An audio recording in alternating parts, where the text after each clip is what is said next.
315장 찬송합니다.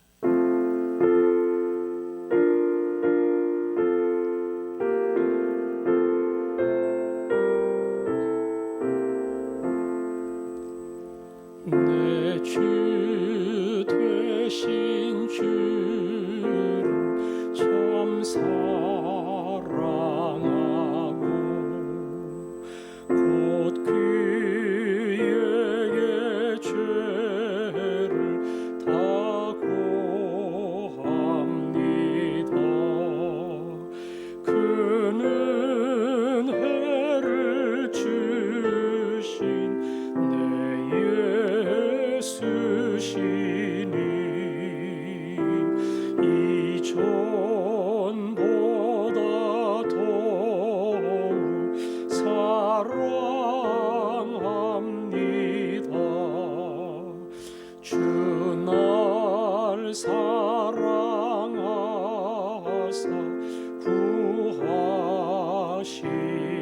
구하시려고 저 십자가 고난 당하셨도다.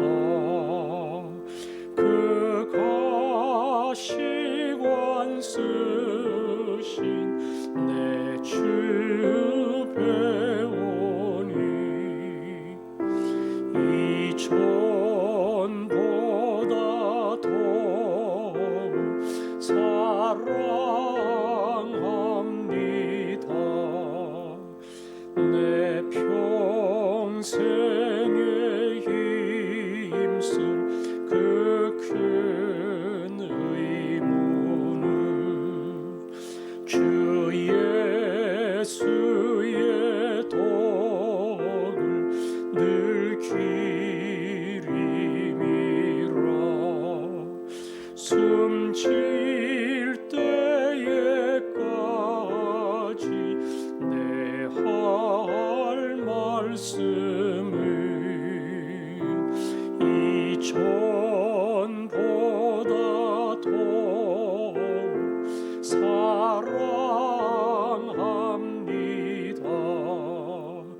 그 영광의 나라 나 들어가서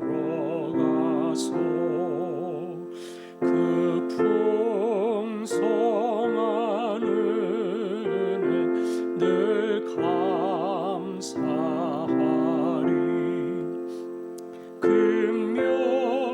금멸류관 쓰고 나 찬송할 만 이전보다 더욱 사랑합니다. 아멘.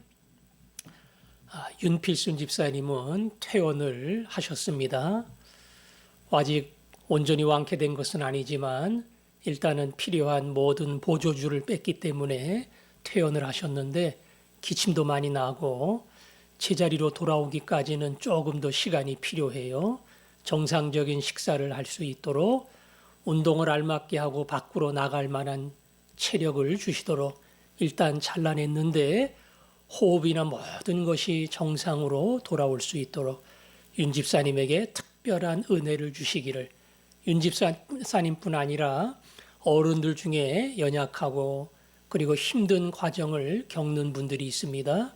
오늘 찬송처럼 이 모든 시련이 시련으로 끝나지 아니하고 내 주 예수 그리스도를 더욱 사랑하는 은혜의 시간, 은혜의 기회로 바뀔 수 있도록 윤 집사님과 연약한 지체들을 생각하면서 기도하겠습니다. 아버지 하나님, 우리 윤필순 집사님을 사랑해 주시고 그래서 병원의 모든 수술 마치고 퇴원하게 해주셔서 감사합니다. 수술은 의사가 있지만 온전한 회복은 하나님 손안에 있음을 믿습니다. 수술한 모든 부위가 제대로 아물게 하시고 이전이 일어나지 않게 하시며 몸에 여기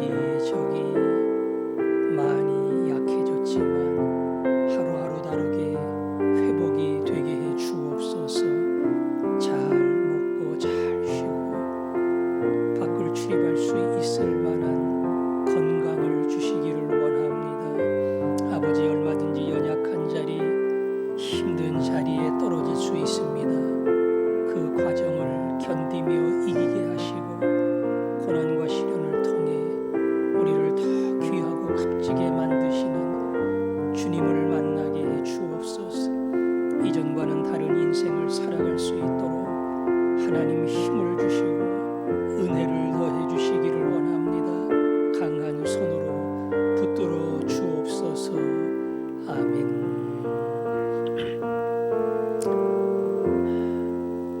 아버지 하나님, 윤필순 집사님 수술을 잘 마치고 퇴원하게 해주셔서 감사합니다.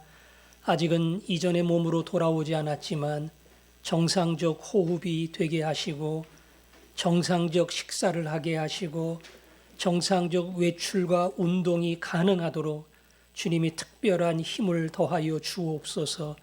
연약한 지체들, 연로한 어른들, 이전과는 다른 인생을 살게 하여 주시고 이 고난과 시련을 통해서 오직 주의 손에 붙들린 새로운 길을 가게 해 주옵소서. 예수님 이름으로 기도합니다. 아멘. 디모데후서 2장 20절부터 22절까지 교독하겠습니다. 20절부터 22절까지. 교독이 아니라 같이 읽겠습니다. 시작. 큰 집에는 금그릇과 은그릇뿐 아니라 나무그릇과 질그릇도 있어 귀하게 쓰는 것도 있고 천하게 쓰는 것도 있나니 그러므로 누구든지 이런 것에서 자기를 깨끗하게 하면 귀히 쓰는 그릇이 되어 거룩하고 주인의 쓰심에 합당하며 모든 선한 일에 준비함이 되리라. 또한 너는 청년의 정욕을 피하고 주를 깨끗한 마음으로 부르는 자들과 함께 의와 믿음과 사랑과 화평을 따르라. 아멘. 사도 바울은 아들과 같은 디모데를 향해서 너는 영적인 군사다.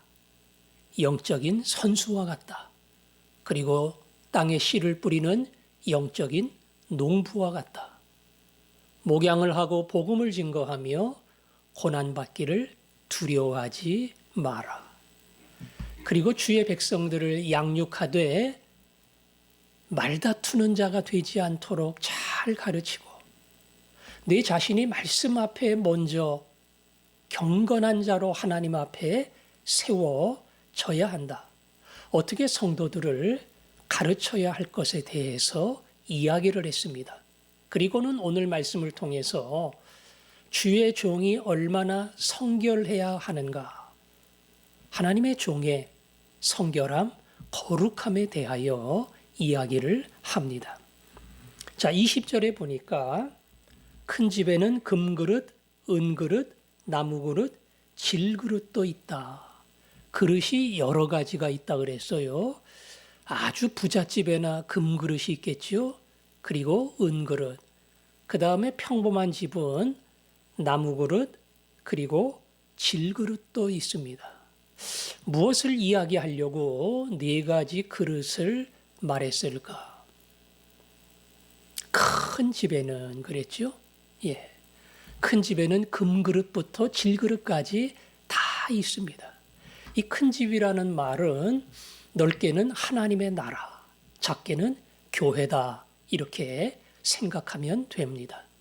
그런데 이렇게 여러 가지 그릇이 있다는 것은 뭐냐? 성경 학자마다 해석이 조금씩 다른데요. 교회 안에 쓰임받는 네 가지 종류의 그릇이 있다. 이렇게 해석하는 분들도 있고, 그리고 그 밑에 나오는 말씀을 따라 앞에 두 가지는 귀히 쓰는 그릇, 그리고 뒤에 두 가지는 천히 쓰는 그릇이다. 이렇게 구분하는 사람도 있습니다. 저는 오늘 본문의 문맥을 따라서 금그릇, 은그릇은 하나님이 귀하게 쓰는 그릇이고, 그리고 나무그릇, 질그릇은 천하게 쓰는 그릇이다. 그럼 귀하게 쓰는 게 뭐고 천하게 쓰는 게 뭐냐, 이것을 우리가 알아야 되는데요.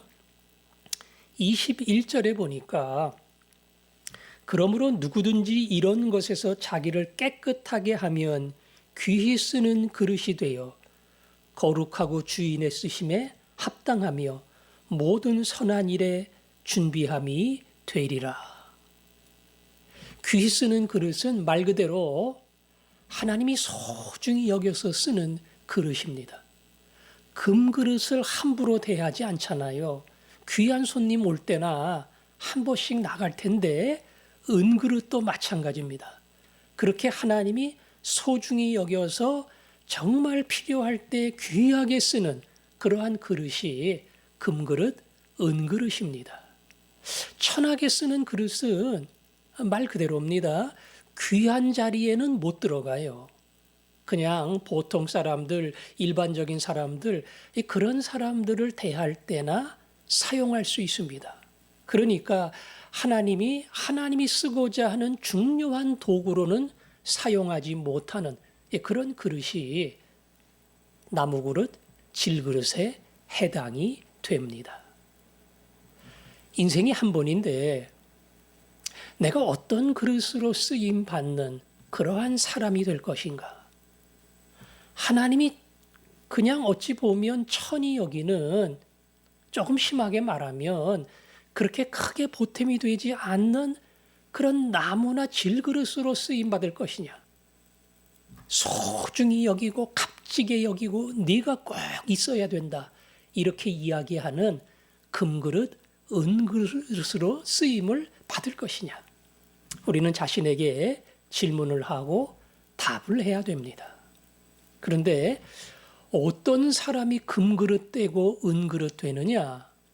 오늘 21절에 보니까 그러므로 누구든지 이런 것에서 자기를 깨끗하게 하면, 그랬죠? 이런 것에서, 그 위에 나오는 이야기들입니다. 말다툼을 하는 것, 그리고 하나님 앞에서 헛된 말을 하는 것, 부활에 살아있음을 믿지 않는 것, 이런 잘못된 교리나 잘못된 자리에 머물러 있지 않고 이런 것에서 자기를 깨끗하게 지키는 사람. 깨끗하게 하면, 이 말이 사실은 어떤 행동을 의미한다기보다는 우리의 상태를 의미한다, 이렇게 보시면 돼요. 내가 일을 이만큼 하면, 이만한 양을 채우면 나도 이만하게 써줄 거야, 그런 뜻이 아니고요. 내가 하나님 앞에 이런 사람으로 바로 서면 금그릇, 은그릇이 되는 것이고, 그 다음에 하나님이 선한 일에 준비하여 너를 사용할 것이다. 그러니까 얼마나 많이 했냐보다 중요한 것은 내가 하나님 앞에 어떠한 사람이 되느냐, 그겁니다. 물론 하나님이 기뻐하시는 일들을 충성스럽게 많이 해야 돼요. 그러나 얼마나 교회 안에서 일을 많이 했느냐, 이것보다 그 사람이 하나님 앞에서 얼마나 바르게 서 있는 그러한 믿음과 경건한 사람인가, 이것을 하나님은 첫 번째로 생각하시는 겁니다. 이스라엘 백성들이 여호수아를 따라서 가나안 땅에 들어갈 때 제일 첫 번째 장벽은 요단강을 건너가는 것이었습니다. 요단강이 크지도 않아요. 그러나 그때는 물이 뿌는 시기라서 꽤 넘쳤던 것 같아요. 요단강을 건너기 위해서 우리는 무엇을 할 것인가? 그 도하 작전을 세워서 어떻게 나무 판을 올려놓고 다리를 만들고 그러지 않았어요. 여호수아가 말했습니다. 너희 자신을 성결하게 해라. 너희 자신을 성결하게 해라. 그러면 하나님이 행하시는 기이한 일을 보리라. 이스라엘 백성들이 준비하는 것은 한 가지예요. 하나님이 그들을 귀히 보시고 하나님의 역사를 일으킬 만한 준비된 사람으로 자신을 성결하게 하는 겁니다. 그래서 모든 잘못을 회개하고 더러운 옷을 버리고 하나님 앞에 겸손히 나아갈 때에 요단강이 갈라지는 하나님의 능력의 역사가 일어났습니다. 어떻게 금그릇, 은그릇이 되는가? 하나님 앞에서 내 자신이 날마다 성결한 사람으로, 거룩한 사람으로 준비가 되어야 합니다. 준비하는 방법은 늘 간단해요. 말씀 앞에 서야 되고, 기도의 자리로 나가야 하고, 하나님을 예배하는 자가 되고, 더 나아가 하나님이 내게 요구하시는 섬김의 자리가 있으면 주저하지 아니하고 그 자리에 나가 주님을 섬기는 겁니다. 이렇게 거룩한 마음을 준비하고 그 다음에 행동의 자리로 나아갈 때에 하나님은 나를 금그릇, 은그릇으로 여겨 더 소중한 자리, 더 귀한 자리, 더 필요한 자리, 그런 자리로 자꾸 인도해 주셔요. 그런데 그런 거룩한 훈련이 없어요. 경건의 훈련이 없어요. 하나님 앞에 나가려고 애쓰지도 않아요. 하나님은 그런 사람을 사용하지 않는다. 오늘 22절은 그 경건의 연습 가운데 하나를 이렇게 설명했습니다. 또한 너는 청년의 정욕을 피하고 주를 깨끗한 마음으로 부르는 자들과 함께 의와 믿음과 사랑과 화평을 따르라. 청년의 정욕, 디모데도 젊은 사람이니까 더 공감이 갔을 겁니다.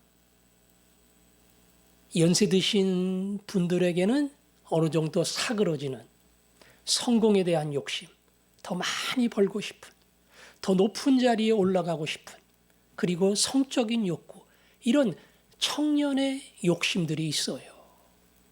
그거 어찌 보면 본능적이고 그 본능에 맡기면 수많은 마귀의 유혹 가운데 얼마든지 끌려갈 수 있습니다. 그들이 볼 때는 자연스러운 거예요. 그러나 그런 무리와 함께 섞이지 말라. 어떤 자들을 사귀라고요? 깨끗한 마음으로 주님을 부르는 자들, 깨끗한 마음으로 주님을 부르는 자들.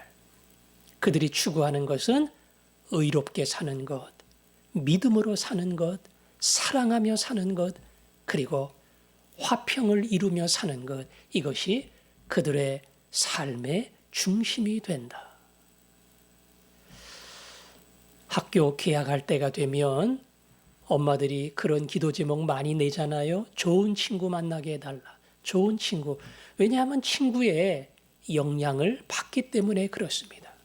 그러나 그 기도는 받고 이야기하면 우리 아들, 우리 딸이 좋은 친구가 되게 해 주십시오. 누구를 만나도 그 사람에게 좋은 영향, 선한 영향을 끼치는 그러한 친구가 되게 해 주십시오. 사실은 그런 기도여야 됩니다. 믿지 않는 사람의 어떠한 물줄기에 휩쓸리면 술 좋아하는 사람들은 술 친구들과 함께 몰려다닙니다. 요즘은 안 되지만 1차도 가고 2차도 가고 3차도 가고 그게 스트레스 해소고 인생의 즐거움이에요. 수다를 좋아하고 몰려다니고 이런 사람들은 함께 만나고 떠들고 그게 재밌고 그게 즐겁습니다. 쇼핑이 취미인 사람은 그냥 뭘 좀 사야 돼요. 그게 인생의 즐거움입니다. 우리 믿는 사람은 수다도 안 되고 쇼핑도 안 된다. 그런 뜻은 아니에요. 믿는 사람도 얼마든지 사회생활을 합니다. 그러나 믿는 사람들이 가장 중요하게 여기는 가치가 무엇이냐? 하나님 앞에서 바르게 살고 싶어.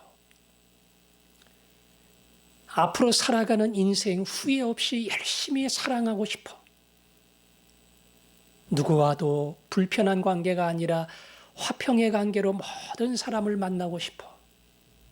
어떤 사람을 보면서 저 사람은 참 이런 마음이 있어. 이런 중심을 가지고 있어. 그런 사람하고 같이 어울리고 같이 움직이면 그 선한 신앙의 마음이 나에게 전염이 됩니다. 그래서 세상 사람들과 만나지 말라 그 말은 아니에요. 그러나 그들이 내 삶의 중요한 친구가 되지 않도록 내 삶은 신앙으로 하나님을 향해 나아가는 그 경건한 사람들이 내 삶의 가장 중요한 이웃이 될 수 있도록 청년의 정욕을 피하는 삶, 이 삶을 연습하도록 해라. 이것이 금그릇, 은그릇으로 성결하게 만드는 그러한 훈련의 작업 중 하나입니다. 오늘 이 새벽 시간 기도하는 것도 하나님 앞에 쓰임받는 그릇으로 나아가는 그러한 결단인 줄 압니다. 오늘 하루도 하나님 나를 그렇게 사용해 주시고 그냥 되는 대로 내버리는 그런 하루 되지 않게 하여 주옵소서. 기도하며 살아가는 우리 모두가 되기를 바랍니다.